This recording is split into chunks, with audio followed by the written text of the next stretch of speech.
Hello, everyone. This is Marc Sabatella from Outside Shore Music, home of the Music Masterclass, Mastering MuseScore, and all sorts of other great resources. I'm laughing because I realized I was just fiddling with the score and changed the first note of the score. I was like, "Whoa, what happened?" But no, that was just me fiddling with it. Anyhow, welcome here, and we are going to be celebrating the 100th anniversary of Rhapsody in Blue, George Gershwin's I don't know, masterpiece, I guess we'll call it that. But definitely a kind of significant work in music history and an interesting work. It's musically interesting.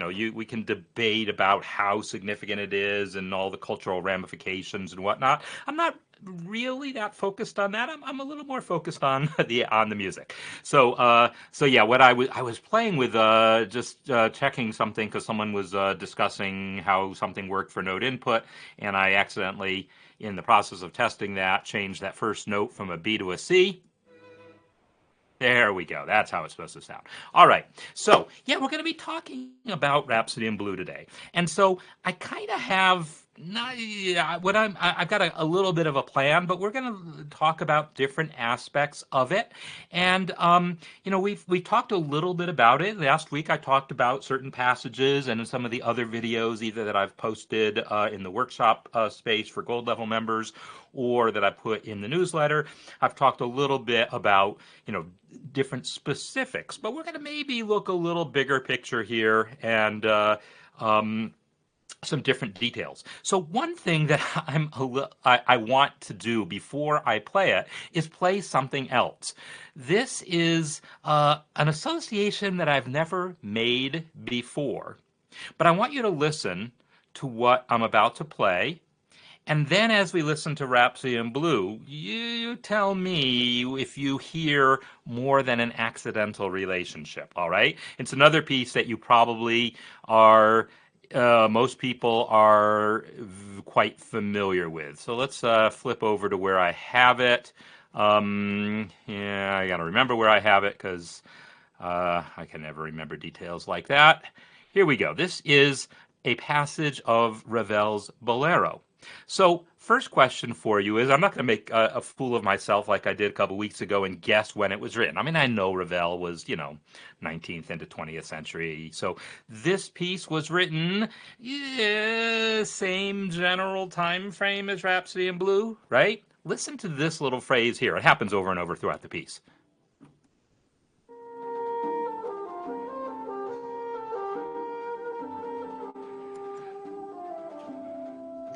So,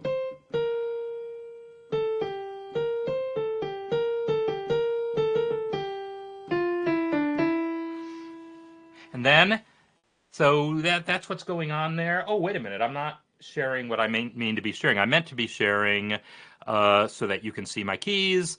So give me another moment to get that happening correctly. Um, where are you? I need to pop this out into a separate window so I have that happening. Here it is. So, nope, that's not it. Come on, come on, come on. I'm looking for. Y'all can still see me and hear me, right? That's it right there, yes. Ah, here we go. Okay, so I need to pop that out to separate window. There we go. All right. So now what was I going to do again? Man, I am frazzled. I am so frazzled.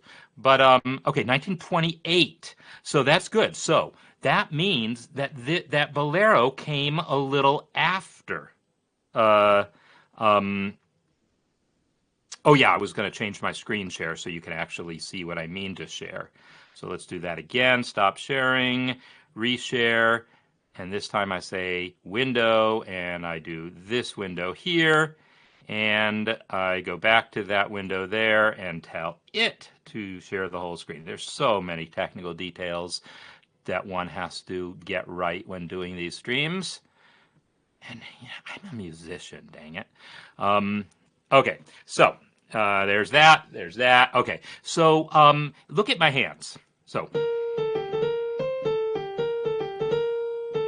I just put in some little grace notes because I hit wrong notes. Then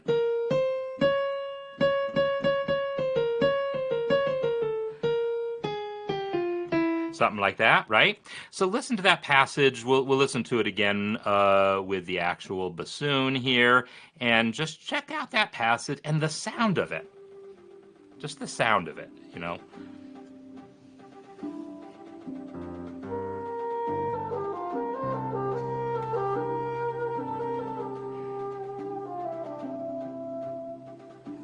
I'm going to stop there again because I want to remind you, or not remind you, tell you, C is the tonic here.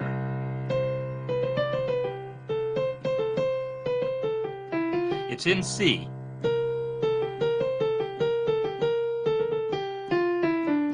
So, right, it's in C, and yet it's using that same kind of Mixolydian-y kind of sound that Rhapsody in Blue is, and then it's got that kind of like crunch there of that flat nine.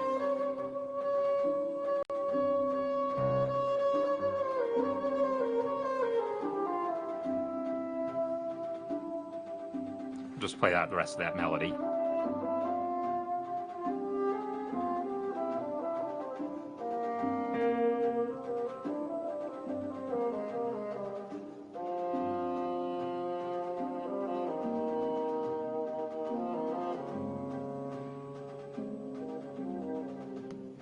Okay, so I never normally hear anyone talk about bolero as being particularly jazz influenced. But I mean, I don't you hear it? I hear it. I hear the same sorts of sounds that we hear in Rhapsody in Blue. That's me. All right. So what I'm going to do is since Leonard Bernstein's also kind of man of the moment here, given the movie and all, we're going to listen to a Bernstein recording of Rhapsody in Blue. That I'm going to play parts of it, and then we'll talk about what's going on. But we're going to listen to good chunks of it, and talk about some aspects of what's happening. And meanwhile, what I will do is start it playing, and then flip over to the duo piano score, because then the duo piano score. Actually, I'll use the solo piano score. Yeah, the solo piano score captures most of what we need to see and hear, I think. This is the dual piano score. If we need to follow this, maybe we'll use the duo piano version because it's probably a little more accurate to what's going to be happening in the full around arrangement. So one of the things that I need to tell you here, if you weren't aware, is there are multiple versions of Rhapsody in Blue floating around. The original 1924 performance was for like this small 20-something piece, 23, I think, piece Paul Whiteman orchestra. So they call it an orchestra, but it was basically an oversized jazz band with some weird instruments in it. But then Ferde Groffet, who did that orchestration, did a larger orchestration for a regular symphony orchestra to make it easier for other orchestras to perform. And then that is the version that normally got performed for many, many, many years. Lately, the original 1924 orchestration has become more popular again, but so I'm not. Bernstein here is playing from the larger orchestration. So let us hear then, not my version, but I keep messing myself up because I want to see the duo piano version, which this is, while we listen to Bernstein. All right, so let's start this thing. All right, bows and bows and so forth. Here we go. He's going to plunk on the piano. Here we go.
All right, I'm going to pause it there because that's where the piano comes in. This is what we're going to do. We're going to listen to sections, pause, talk, listen, pause, talk.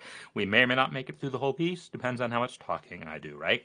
Um, so there's a few things that I want to point out about that whole opening section. So, and the piece in general. So the piece is called Rhapsody in Blue. So in blue, clear enough, it's using blues elements, right? The fact that we have that. Oh, yeah. Right, that whole sound of that dominant chord is a big blues sound and other blues elements, which is why also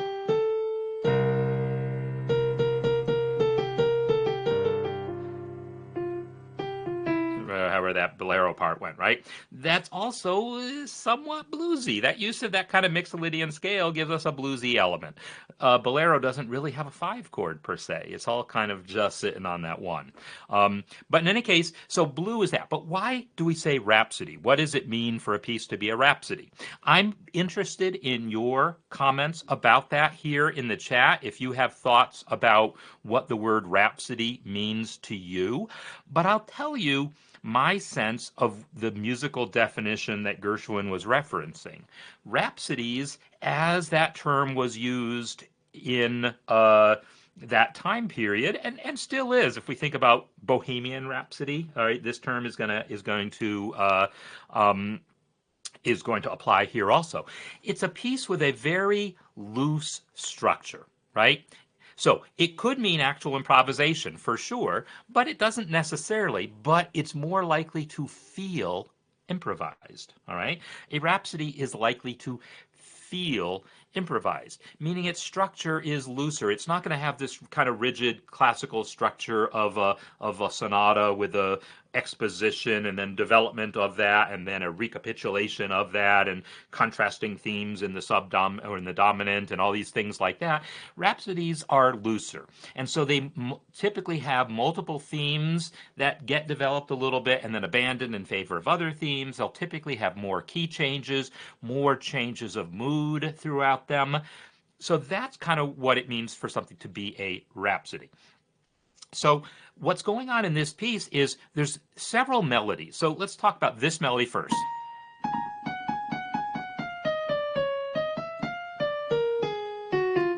So that is like melody number 1, if we want to identify. I mean, whatever. That is one of the main themes of the piece.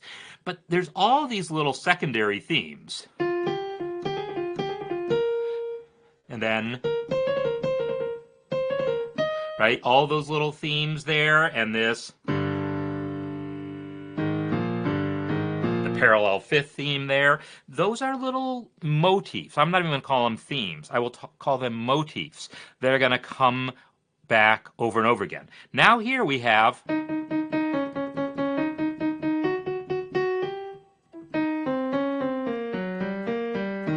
right? That's maybe another theme.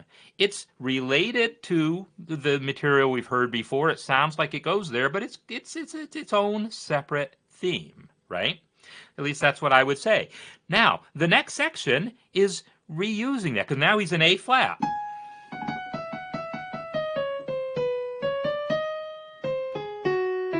Which is a restatement of the first theme. The first theme was in B flat, now he's restating it in A flat. And he only goes that far because now we're going to switch to the piano part. And the piano part is going to use some of the motifs we've heard and develop some new stuff. So we're going to take a listen to that next. Before I do that, though, I want to make one observation about the recording we just heard. This little line here, starting in this measure, it's marked with this very specific articulation. If you listen to the early recordings, like recordings that Gershwin was actually on or involved with, there's a tendency to play that, to ham it up, I would say. Yep, yep, yep, yum, yum, yum, yum. So like really do this kind of what today's ears will sound corny, but was part of the style, sort of a vaudeville sound that the clarinet players and the trumpet player, because then the trumpet player has a similar figure here. Yep, yep, yep, yeah, there. So that sound isn't so much being used in this recording. This recording has a more genteel feel, less vaudeville. And so Stephen is asking about Mozart's Fantasia in C minor, and yeah, I'm sure I've probably heard it also, but I can't even bring it to mind right now. So I will gladly see if someone else here in the chat, Shayana or someone else who really knows a lot of Mozart music, might have some opinion on that. But now we're going to skip back to listening to Bernstein playing this passage here. So the passage, right? That passage there is this little motif here. Well, it's not that motif, but it's related to that motif, right? It's not the same motif, but it's clearly, I think, related when we hear it. So we're going to hear that little section next.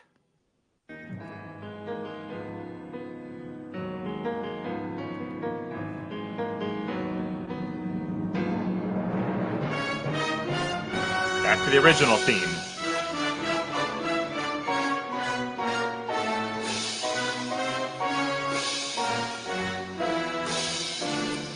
Back to that piano theme.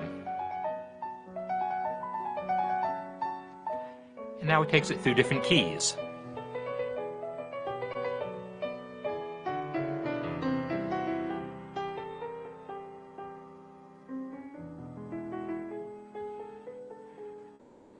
Now some fancy stuff.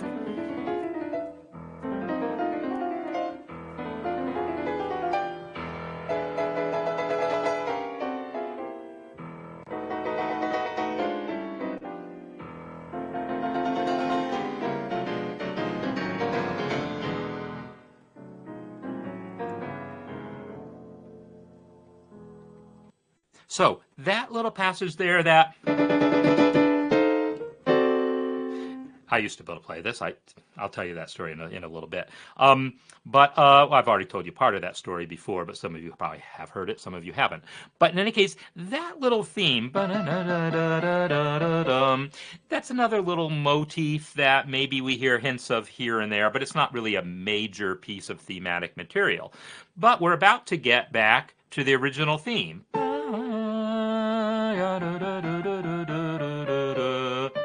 So we've heard this theme now. By the time we hear it in like 4 different keys already. We heard it in B flat. We heard it in A flat.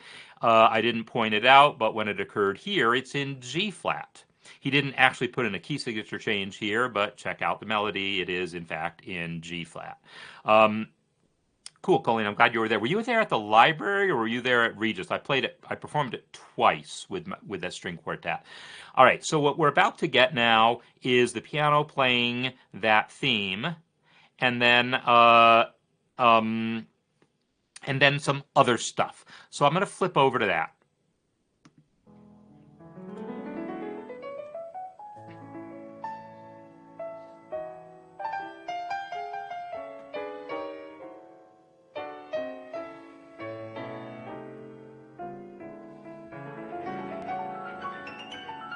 Now, that little fluffy stuff that Bernstein's playing, not here, that's the melody, but here, check this out.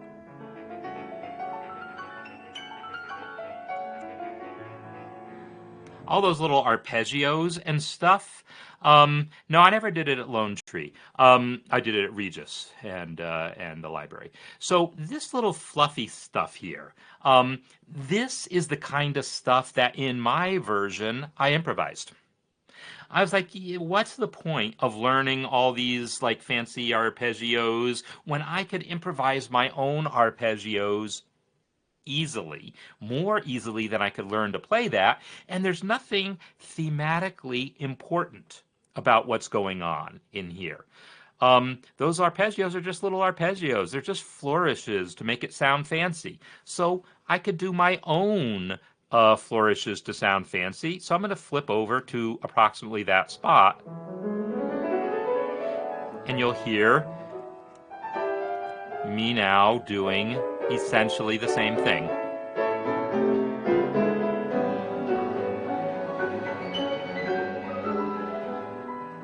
I just played my own version of that arpeggio.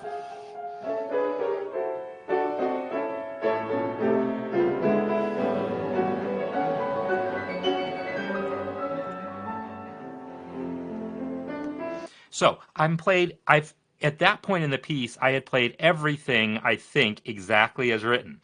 That was the first place I chose to introduce some improvisation, and it's just the smallest amount. Frankly, it was to save myself a little work. Why spend all that time getting that exact arpeggio down when it contributed little to the structure of the piece? So I say the structure of this piece is loose, and yet, there's very clear motifs and themes and the order that things happen in, and a lot of stuff is important. And then there's a lot of other details that are flourishes. And I tried when I was working up my version of this to identify, well, what did I think was structurally important and what seemed like flourishes, what felt like I was going to be able to contribute as well by improvising. So I'll briefly just tell the story. I had had a concert that I was asked to do and put some sort of ensemble together, and none of my regular ensembles were available, so I threw together a string quartet really fast and called some people and wrote up some arrangements, repurposed some existing arrangements, and put on a concert at a jazz club that went really well. And someone who was at that concert said, "We would love to have you perform with this group at the Denver Public Library. We have a concert series there. We got a grand piano up on the top floor. We have a concert series. We would love to have you do it and do Rhapsody in Blue because we've always wanted to have that performed there."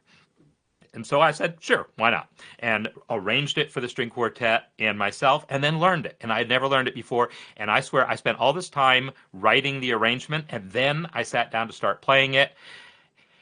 And I was like, oh my God, because it's not super difficult. There's a couple portions that are, but overall it's not super duper difficult. But it's got some hard parts and one killer hard part, and it's logic to learn. And so I practiced a lot to be able to get that thing. All right. So let's go back and act to Bernstein now and just keep listening because we're just going to hear some of these same motifs. Now, this little melody we're about to hear.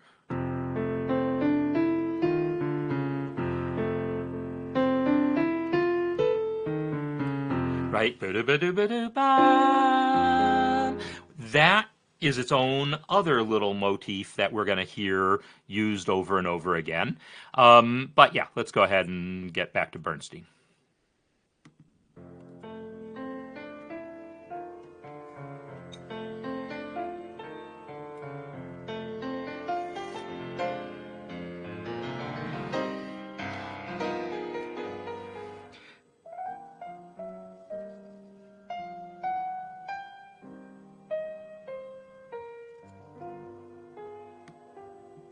I just want to point out one more thing about this. Check out what happened there. Now it's C minor. He's restating that motif here, but with a minor one chord, right? But then it goes back to major. But scherzando, right? That's means like a joke, right? That sound there is the sound that, again, the clarinet player on some of those early recordings is wah, wah, wah, wah. And the trumpet players are making these kind of comical sounds in any case. So there's this a deliberate use of minor here on that theme. And then it returns to minor again here. And then back to our crunchy. This is why, if you remember last week, I was thinking the 5 chord arrived while that scale degree flat 7 was in the melody. It's because it happens here. I knew I was used to it. So we do get to hear that dominant 7th with sharp 9 or flat 3 sound. We get to hear it right there. And now we're going to hear that motif that just comes back over and over in the piece.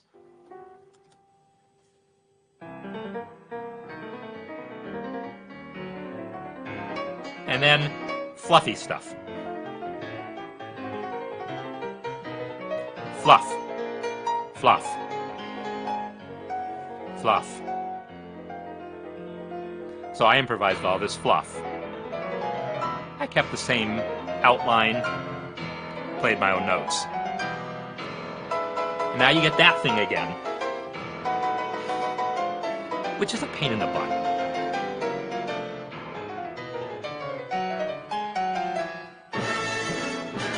Back to that theme, right?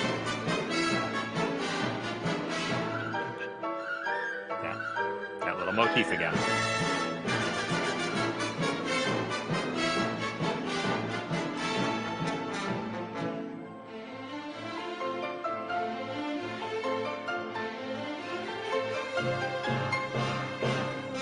Minor again.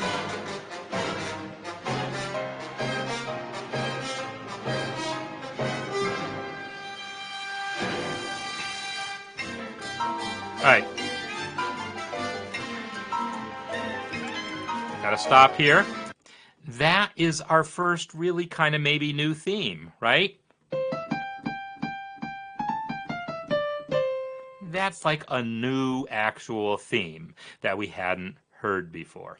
By the way, did you check out this little thing here? C minor, and then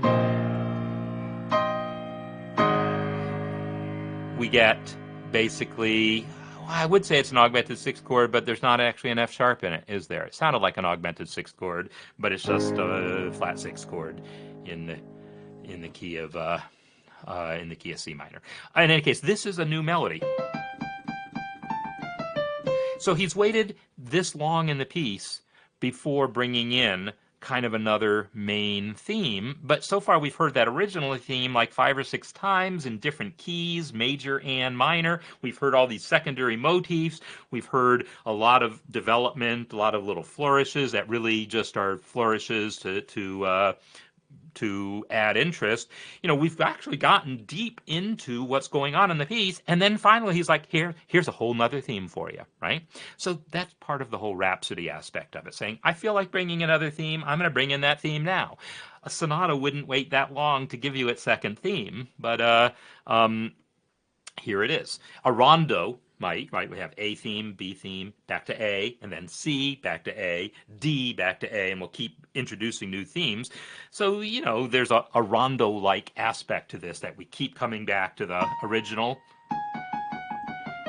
We keep coming back to that theme, introducing new ones and coming back. But when we come back to it, we don't come back to it identically like we would in a rondo. We just keep reusing it. Anyhow, I will go on now and we'll hear more of that new theme here.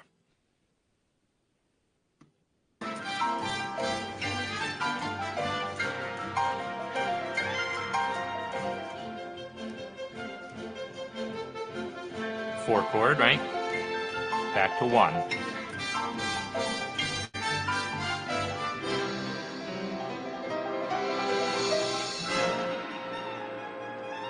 That's that motif we heard earlier.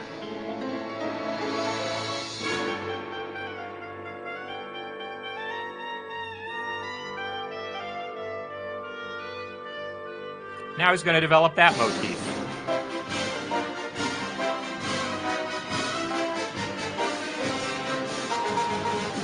That little bit.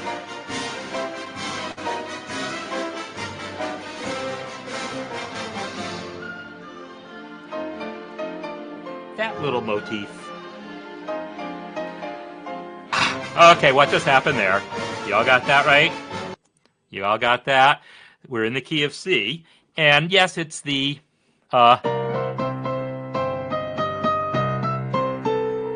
Mixolydian version of C. But then we come to the 4 chord, and then minor 4 chord, right? Minor 4 chord. It's got to happen in there somewhere. Happens multiple places in the piece, but there's one of them, right?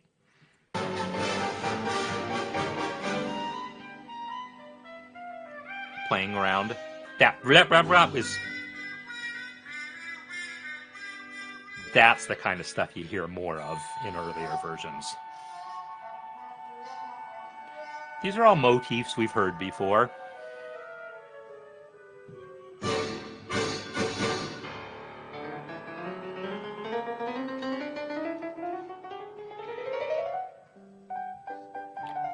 All themes we've heard before.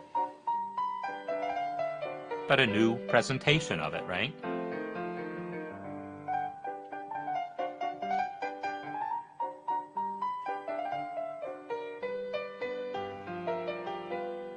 Here comes our 4, and then our minor 4 chord.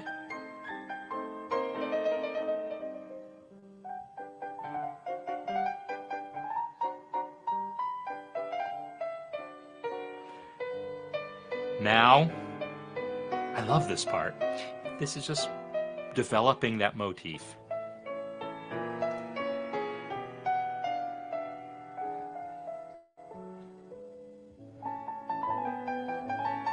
Back to that theme.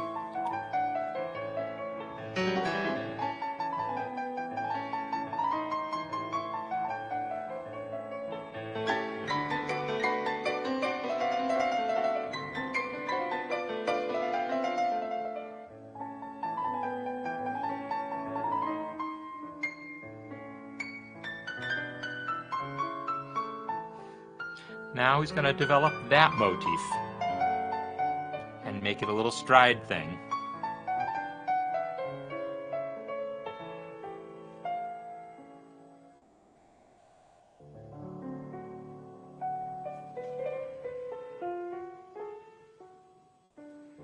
Now back to the original theme.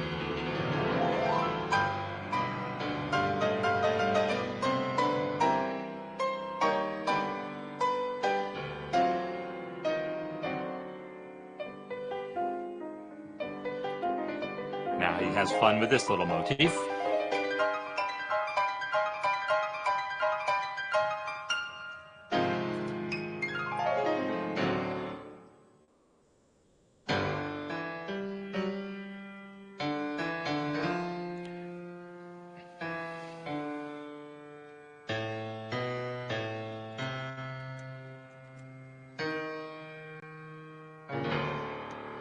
All right, so this theme, we've heard that theme before, right? I mean, so like I'm I'm already like getting like lost in the themes, and I shouldn't have lost track of where my page was. But someone might want to help me out with the memory, because of course I know how it ends. And, you know, that theme keeps coming back, but we've already heard that theme, I think. Okay, I'm not even going to try to find it. I believe we've heard that theme, but now it's about to become a kind of a dominant element of the piece, which it hadn't been up until this point. So this is like a new section of the piece we're about to hear. Melody in the bottom. So notice the hands crossed, because we like to play the melody in our right hand. It's just so much easier.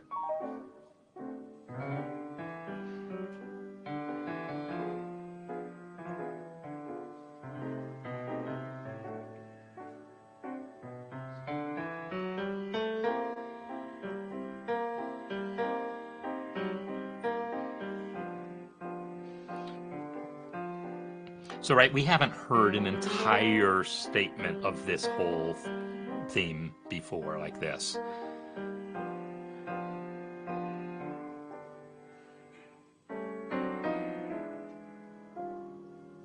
That kind of contrary motion thing comes back over and over. Now we get that theme again. And moves it. Now. Let's watch his hands.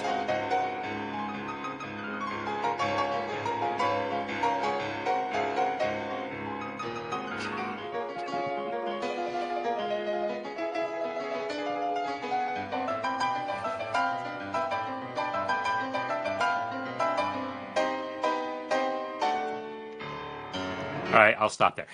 That's one of the hard parts, right? All of that left-hand stuff. So it's hard for a couple reasons. So, and Bernstein's missing notes left and right. Left and right, he's missing notes, which I have to laugh at because so do I when I play that thing. It's like a stride pattern, bass, chord, back and forth, but it's got that hemiola thing going on that I talked about in one of the previous videos. Way easier to do if you can use both your hands. And don't have to use the other one to play the melody. So it's back and forth, but it's not just 1, 2, 1, 2, 1, 2. It's not this simplistic back and forth. It's this whole thing where some of these low notes are on the offbeat like this one is, some of them are on the beat like that one is, because it's a 1.5 beat pattern repeating. So it's a 1.5 beat pattern repeating while we have a plain 4/4 melody sitting on top. And so yeah, that creates interesting cross rhythms, syncopations, hemiolas, all the fancy words that you could possibly throw at it is happening here. Plus, it's just physically demanding to do that, but it has aspects of stride piano. At that point, his points of reference would have been people like James P. Johnson, Fats Waller, people who were what's called stride pianists, that style of piano. And the thing is, I mean, recordings at this point in history, there's not like zillions. It's not like we had a huge library of jazz recordings to go off of. It's like a handful of things. But, you hear it live and you do see some published sheet music and stuff. So Gershwin's drawing from all of those references. So we're finally going to get to yet another theme, one of the most famous themes in the piece. More fluffy stuff. And now this contrary motion business.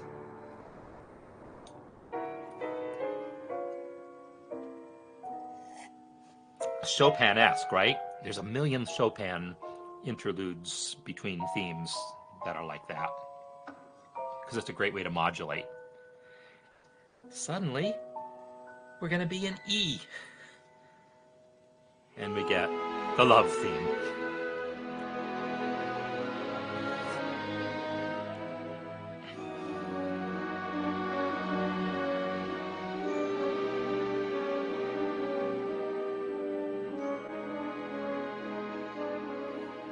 That was 1, dominant 2, 5, back to 1.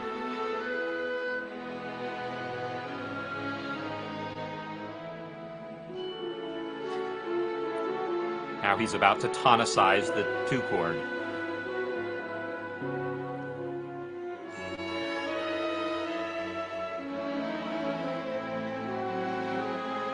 Minor 4.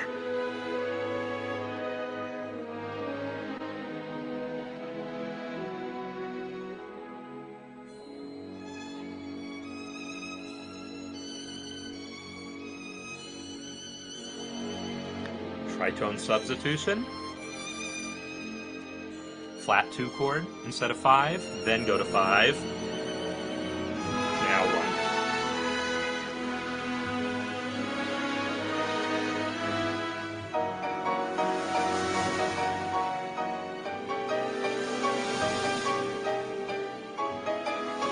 Another hemiola figure there, right? I'm going to pause it there. I know I'm talking over it sometimes, and hopefully that comes through okay. But so that figure is sort of an interesting figure. That ba-da-da-da-da, and we find like a good place to reference it right here. 1 and 2, 3, 4. Boop, ba-da.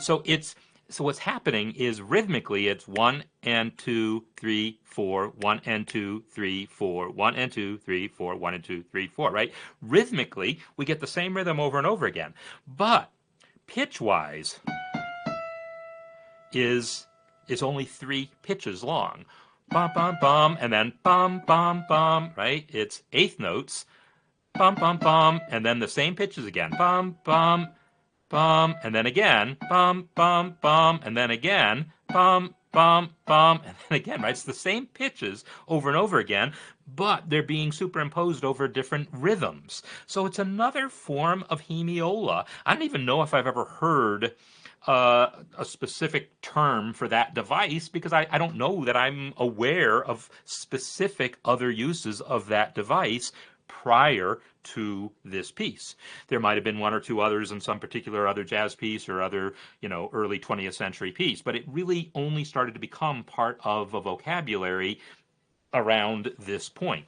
So it's just sort of an interesting figure, the way it kind of keeps feeling like it's turning the beat around there, and I thought that was interesting. But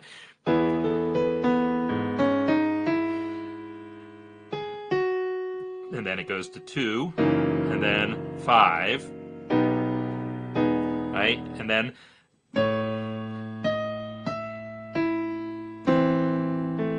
four, minor 4 to 3 to 6, right? Circle of fifths with that lovely minor 4 chord because he's gotta.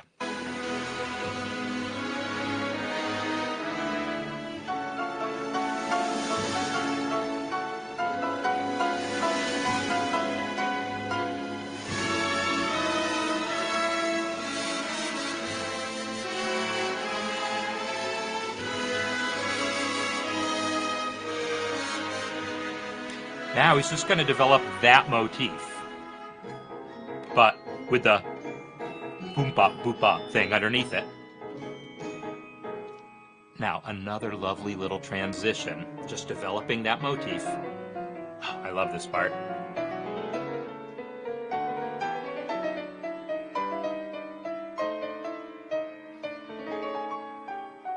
And now the piano is about to state that theme. I mean, he went that long in the piece before we ever heard this theme, and it's like one of the most well-known themes from the piece. I improvised all that fluffy stuff.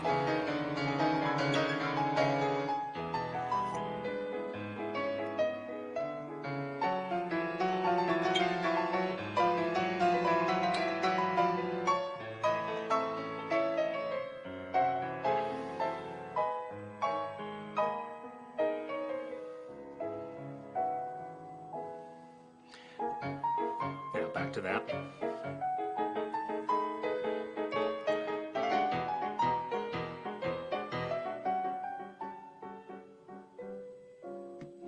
So that passage there is the one that I had talked about in one of my previous videos, where that voicing, A7, that 7-3-7-3-6 voicing is such a jazzism. And then the one that comes before it of the E7-3-7-9, these are like such like staples of the modern jazz repertoire that it was really observant. Like, I'm sure some jazz pianists had used those voicings by 1924, but they were hardly common language then. And so the fact that Gershwin hit on that as a good E7 voicing, and that this as a good A7 voicing, I mean, it's kind of genius, really, that he was able to put that together and say, you know what, I think this is going to make it sound jazzy, even though it wasn't really a big part of the jazz landscape at the time, but it certainly became one. So I paused it here because the next section is just wild. This is the part that part of me wanted to say, you know what, I'm just going to improvise this thing because I can't play it. I kind of wanted to do that. I kind of wanted to just improvise this section. But another part of me said, gosh darn it, if all these other pianists had to learn this part, and it is its own thing. It's like I said, other parts I was like, yeah, I don't need to play this because it's just flourishes on top of a melody or interludes. But this is its own section. Yes, it's not exactly a theme per se.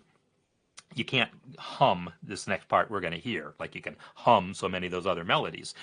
But it is its own fully developed section, and I think not playing it more or less as written would have been a grave disservice to the piece, so I spent forever learning this part. So we're going to hear Bernstein play it. Yeah, I'll listen to me play it again too. I do want to like play them back to back because it'll be fun. So here we go.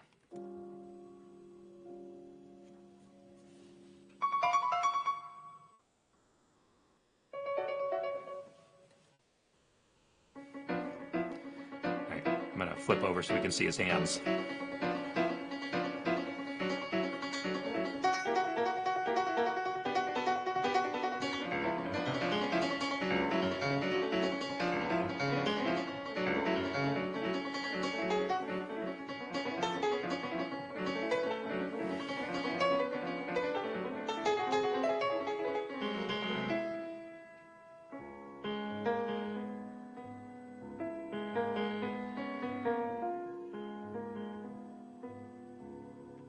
So I'll pause there. That part is crazy hard. Bernstein did okay. I think I did okay. I've heard people just knock that thing out of the park, but that wasn't it. My version, I'm not going to claim, is that either. But we're going to just see if I can find the right spot. It's somewhere. No, much further.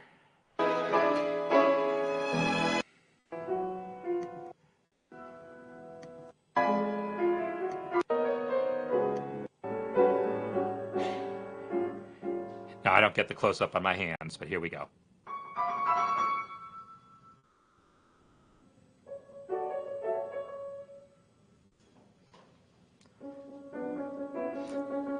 You start slow, you build into it.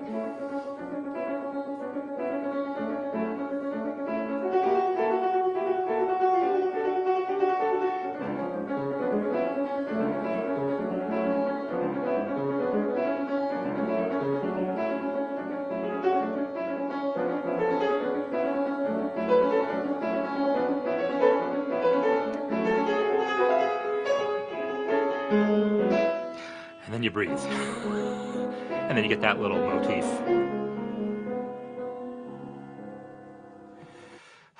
Right? So it's not a long part, but it is the part that you stress out. I mean, in your mind, you practice that part. You just spend like half your practice just on that one part. So thanks for the comment. So yeah, I hit a couple wrong notes in there, but realistically, I don't think I hit more wrong notes than Bernstein did. It's just a crazy hard thing, and I've heard a couple people just nail that thing and play it faster. And in any case, what we're getting here now is we're coming up to the conclusion. So I am going to get to finish this piece today. And we're going to hear the ba-da-da-da-da-da-da-da. Right, here's that melody that we're about to hear, but it's going to sound nothing like that beautiful.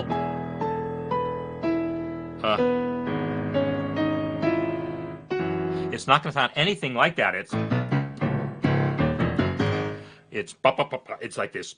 It's like a intense thing that's going on here, but it's that same melody that we heard before, but in this totally different guise, while the piano goes wild over it, playing all that crap over it. And I chose to hear improvised stuff because this is like more of the same, but it's not identical to what happened before. And I was like, I already got that part of it correct.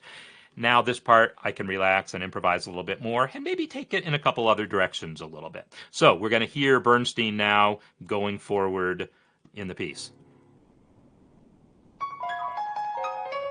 Sorry.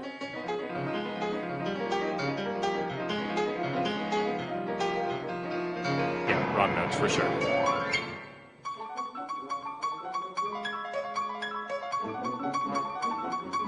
That's that beautiful melody.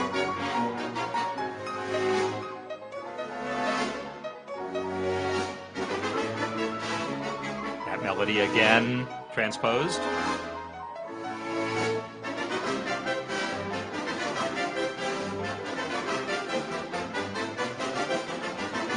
Oh, this is the solo piano version of it. That's why we're not seeing everything. Sorry.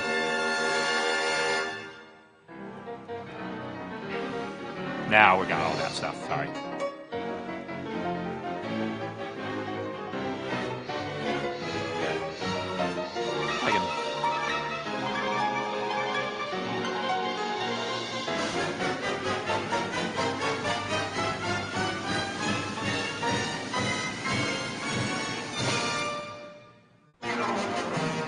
I was in the wrong place. Sorry about that.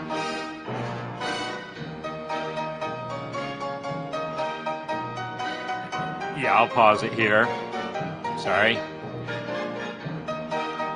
I had trouble finding the right spot, but obviously you heard all the same motifs we've been hearing, right? So, right,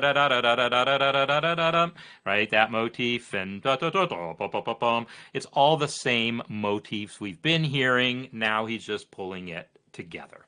And so, now we get a really straight.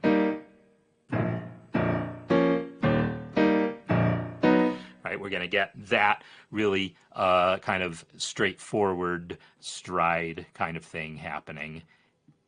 Back it up. There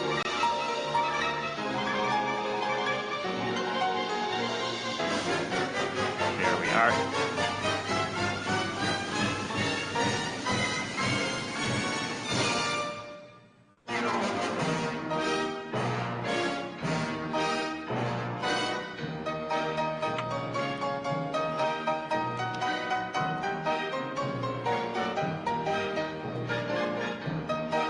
I'm going to pause it again just to point out that part of the reason I had trouble keeping up is there's extra measures in it, right?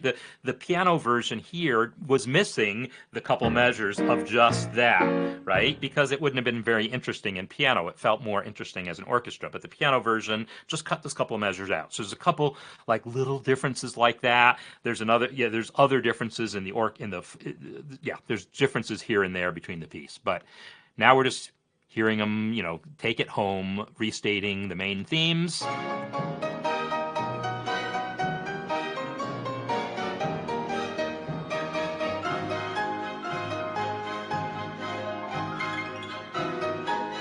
There's that minor 4 chord there.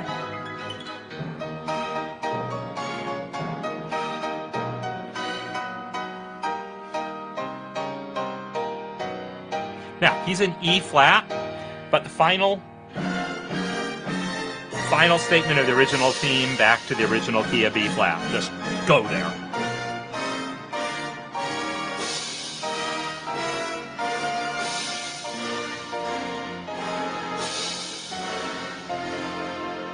And then that little motif to finish it out.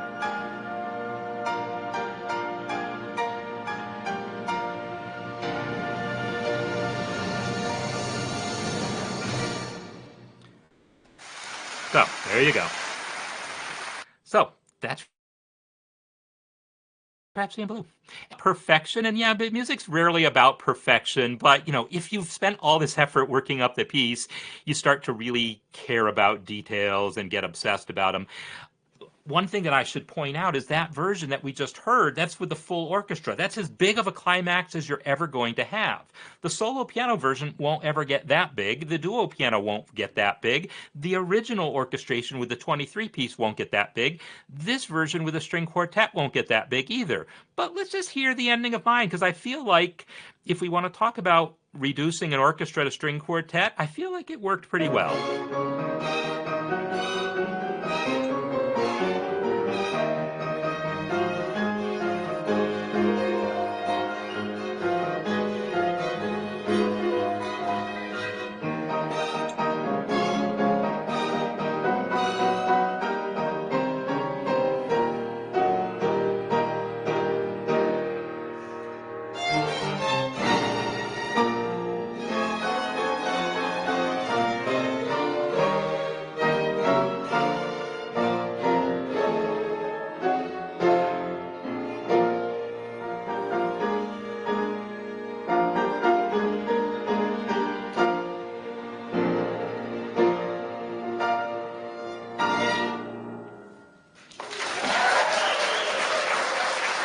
So there you have it.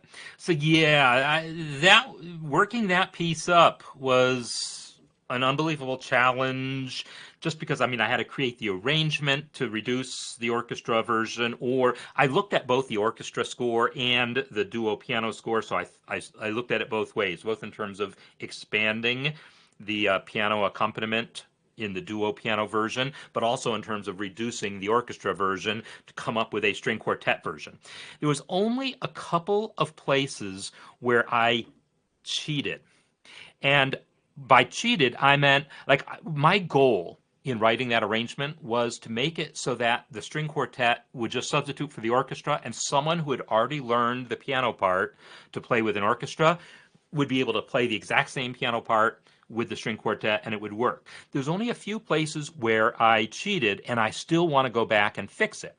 And I'll tell you where one of them is in the score here. It's when we have the big theme here, where the orchestra is starts right there.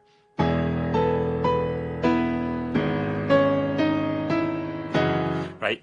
That big part there, I couldn't get that depth out of just a string quartet. It's not supposed to have the piano in there. I'm not supposed to come in until there, but it just wasn't going to be deep enough. So I chose to play those big octaves there to fill the thing out. It was the right musical decision, I think, but maybe the wrong practical decision in terms of, say, marketability of the arrangement. Should I ever try to like sell the string quartet arrangement? I really need to get the cello to play those E's and then make those big chords only be the upper three strings. But man, I just really liked how it orchestrated the way I did it to give me that extra oomph out of it there. So I'm going to have to like re-look at that if I ever want to do something with this arrangement. Anyhow, so that is Rhapsody in Blue. As you see, there's like a small number of main themes that are introduced very gradually. That big love theme there doesn't come in until like you're like halfway through the piece at least. But there's a few kind of main themes and then a few smaller motifs that keep coming back at you, and they move through different keys, different arrangements, different presentations of these themes. That's what a rhapsody is. So anyhow, I hope that you enjoyed something about this breakdown here. And I'm exhausted just going through all that and reliving all those moments in my mind. So I am now going to see if MuseScore will play some music for me. Here we go. So yeah, this has been Music Masterclass. And is it legit to do a rearrangement? So first of all, it is out of copyright now, so yes, you can absolutely publish that. Whether I couldn't have published that arrangement before a couple years ago when it became public domain, but you can certainly create your arrangement for your own purpose. And there are certain, like if you want to record it, you have to get a license to perform to record it, but that's all, even though it's under copyright, you can totally do your own covers of copyrighted music. Public performance requires other types of licenses, and the library takes care of that kind of stuff. So anyhow, this has been Rhapsody in Blue. Next week, we'll get back to talking more about other things, ear training, your own music, whatever's going on. But we will very soon be switching gears to Counterpoint. I know I keep saying this, but it is coming soon. I just still have to deal with all the details of the site management stuff. So anyhow, thanks everyone for being here. Thanks for the comments and so forth. And I'll see you next time. Goodbye.